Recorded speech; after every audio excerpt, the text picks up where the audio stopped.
Agora é com o papai, com a mamãe, com a vovó, com o irmãozinho mais velho ou alguém responsável.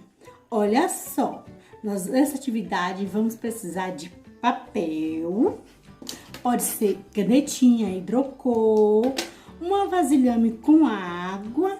Aí vocês vão fazer. Isso aqui quem vai fazer é o papai, tá bom? Somente para eles ver a experiência. Isso aqui é uma experiência. De um lado, ó, o papel toalha, você vai dobrar ele no meio. Aqui você vai desenhar um desenho.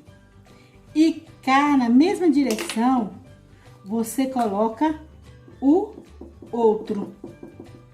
Quando você colocar na água, vai aparecer a mágica, tá bom?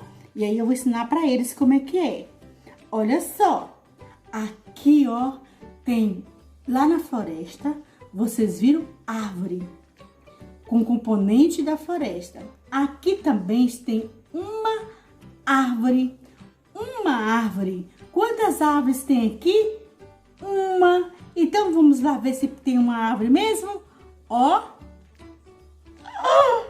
O numeral 1 tem uma árvore. Parabéns!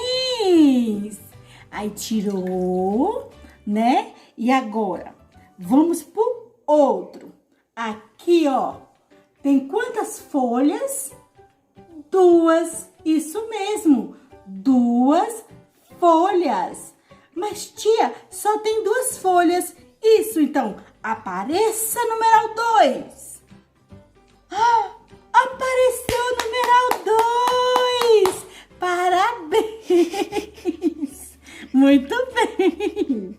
Agora, vamos aqui. Aqui tem quantas flores? 3. Paraná. Abracadabra. Oh, que legal. Numeral 3. 1, 2, 3. Então, senhores pais, olha que legal, interessante. Vamos fazer com as crianças, vamos brincar com elas. E aí vocês podem usar folha, flor, o caule, o galho. Pode usar outras coisas também. Eles vão amar essa mágica. Então, nossa tarefinha de casa é essa. Só fazer com eles brincar, tira uma foto e manda pra titia Ana, tá bom? Um beijo e até amanhã.